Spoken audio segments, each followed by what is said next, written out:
Hey everybody, today we are going to talk about getting started with your research. I think that research is the greatest thing since sliced bread. I love doing research, and whether it's for school or for fun, I think research is being able to research well is an underdeveloped skill, and it is one that you are definitely going to need in your work, in your life, etc., etc. So please don't blow off research as being only something you do for, an English paper. You're going to need research no matter what you do with your life, no matter what kind of job you have. Okay, when you go out to lunch with your friends, you might go look up what kind of reviews a particular restaurant has gotten. You might be at work and your boss might say, "Hey, I need to know this thing. Can you write me a memo?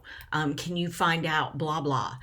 That is going to require you to do research. So there's research that's associated with your work, there's research associated with your life, with, you know, minor choices, with major choices.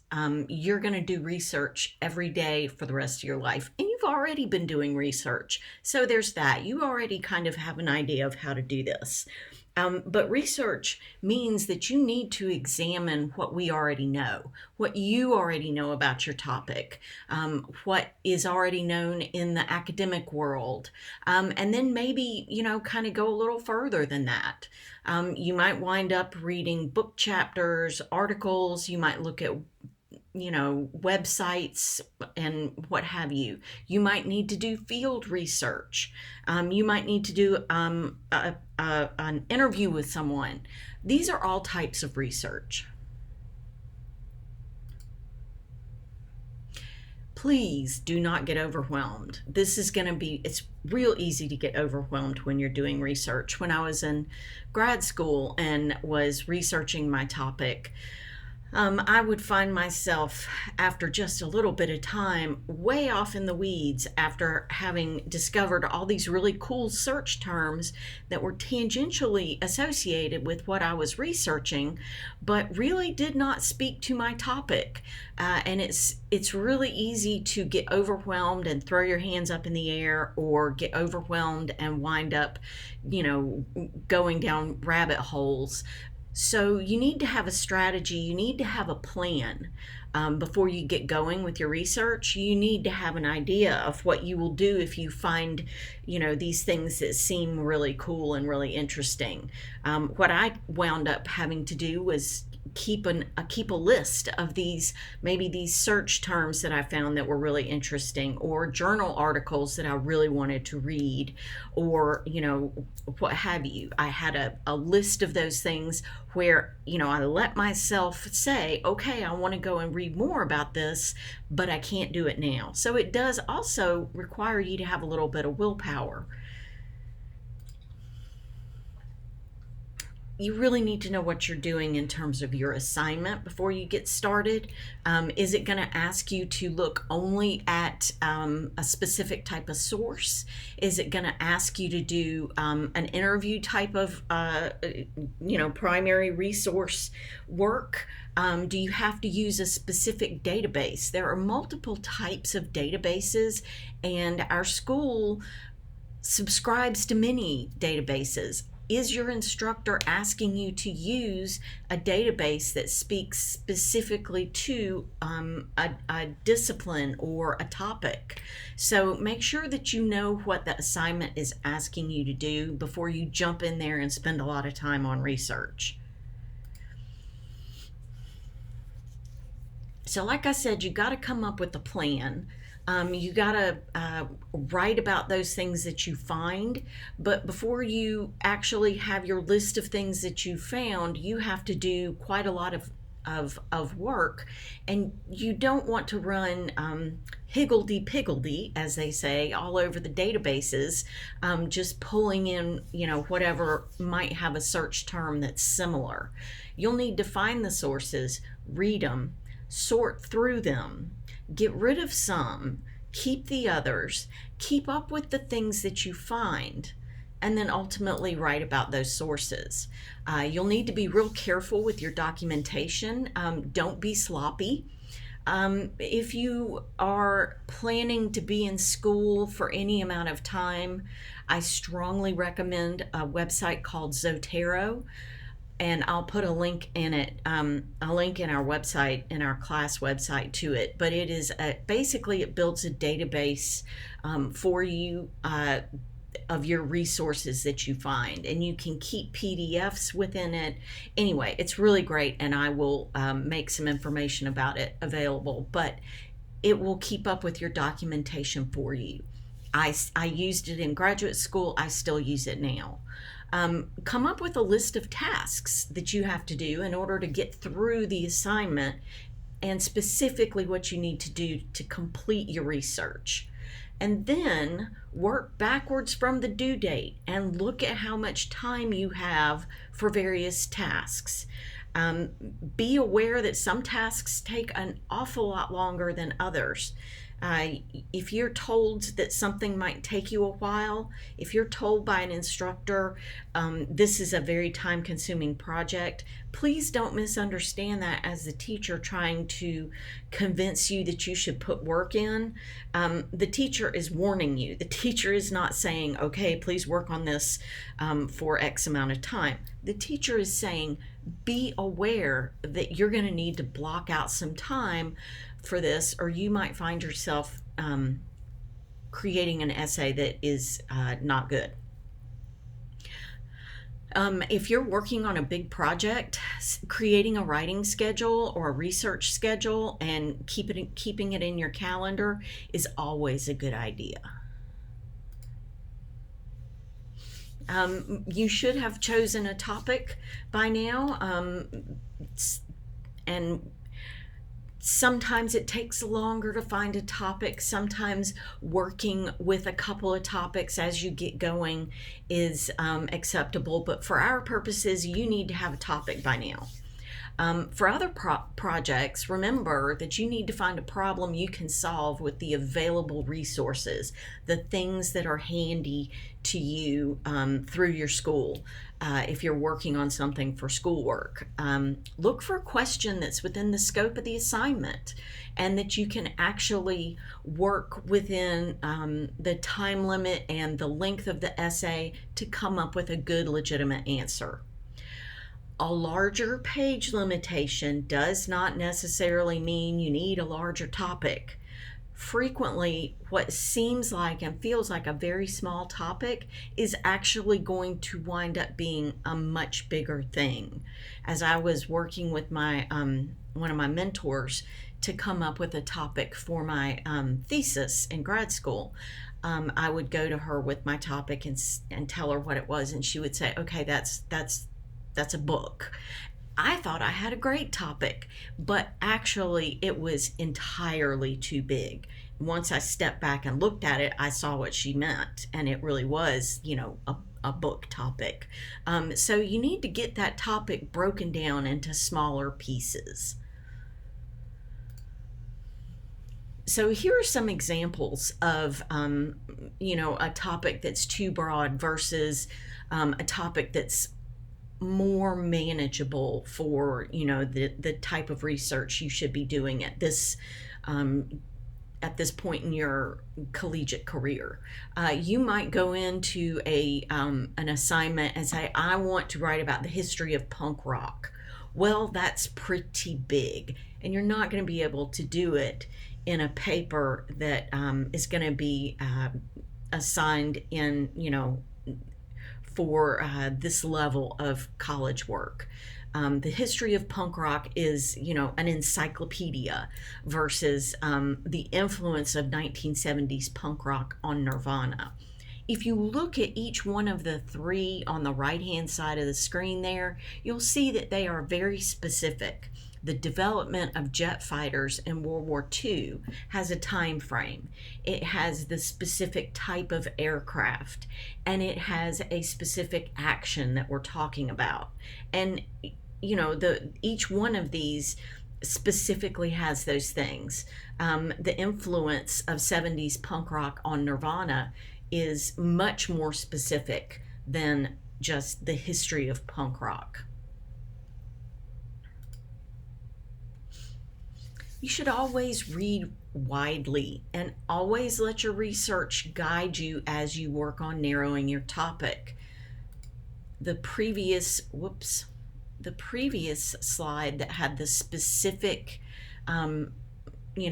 broad and less broad topics, possibly what happened if you were researching the history of punk rock, if you are allowing your research to guide you, you might go in and start looking up punk rock and run across a very interesting article that talks about 70s punk rock. And you already love Nirvana, so you really want to look at this. So pay attention to the things that you're finding. Think about how those things interact with your own personal interests and where you would like to see your writing go. If you find yourself drawn to a particular part of your topic, chase after that interest. Don't limit yourself to stuff that you think your instructor is going to find interesting. That's a really quick way to bore everyone involved, if you guess wrong anyway. Try to turn that research question or your topic into a claim that's a complete sentence. And it's fine to work with research questions as you are researching, but when your research turns into, okay, it's time to write, I need to come up with an argument, that's when it needs to stop being a question and it needs to start being a statement. You can always ask for help from a librarian. This is not our librarian. I apologize. This is not our person assigned to us. But no matter, the librarians at our library are always happy to talk to you. And I am always happy to help as well. It's part of the librarian's job to help you out, and they are always happy to do so, as am I. Now, primary and secondary sources, this is something that you really have to know because this is very specific to the assignments that we're going to be working on, and also some of the assignments that you'll get in other classes. If you are talking about a primary source, that is a source that is, like it says, the main thing. It's primary. It's a document that provides an eyewitness account of an event. If you were going to write about 9/11 and you came across someone's journal that had written about 9/11 as it was going on, that would be a primary source. A secondary source, on the other hand, is a text that interprets essentially the events or the phenomenon described in primary sources. So it's kind of a step away, whereas primary is right there when it's going on and is describing exactly what that person saw or experienced. And here's another example. The Zapruder film is a primary historical document. That's the film that a man was taking when President Kennedy was shot and killed in Dallas.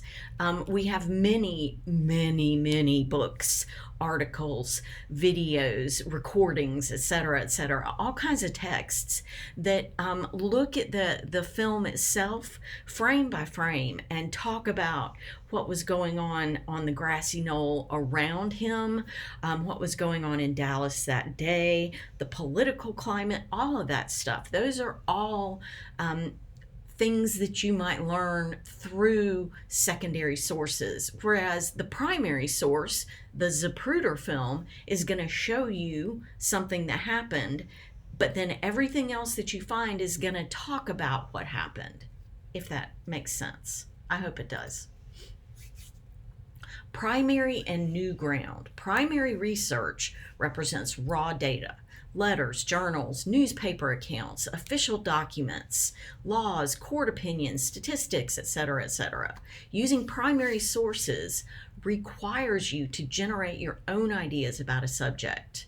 You might also review the evidence others have used to make their claims and arguments. Secondary sources and furthering your understanding. Secondary sources allow you to learn what others have discovered about a topic. These can be scholarly books, articles, encyclopedias, magazine pieces, websites. The list goes on. And as an example, you might read Hamlet as the primary text. It's literature. It is a play that was written, and that's the primary text that you're studying. And you might then go and read various different interpretations of it, commentaries on it. Because it's been around for so long and it's as famous as it is, there are scads of secondary sources that are going to talk about it through various lenses. And you might be very interested in perhaps a specific lens through which to view Hamlet as a play. Always record your sources. It's very easy to plagiarize if you get sloppy with your research. Here's that Zotero that I was referencing earlier. Always record your sources, and using something like Zotero is a great way to, just click a button or two and you know that you'll keep up with what you've found. There is absolutely nothing worse than finding the very best source ever and then not being able to find it again. Once it's gone, somebody pulls it off the internet or, what have you, it's gone. You can't remember who wrote it. You don't really remember the title. You might find it again, but why make yourself go through all of that? Record the information when you find a good source, and you will know that you've already read it, and you will know how to find it again should you need it.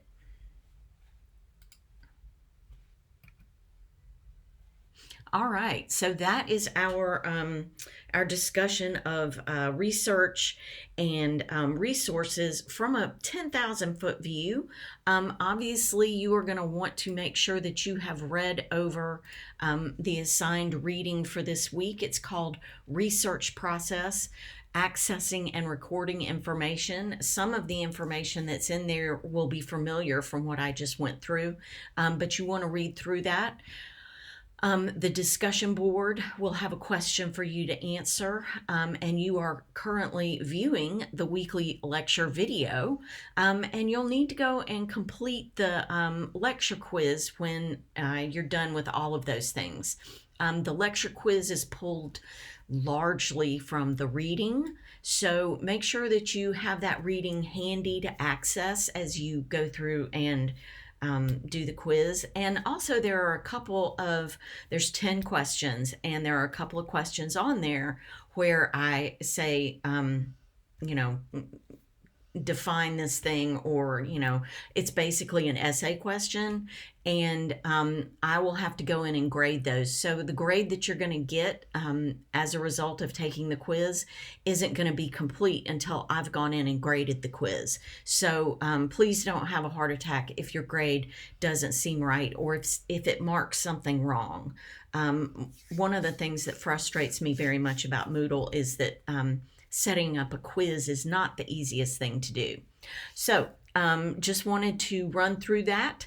And if you have any questions or any problems, as usual, reach out and let me know as soon as humanly possible, and I will get back with you hopefully within 24 hours.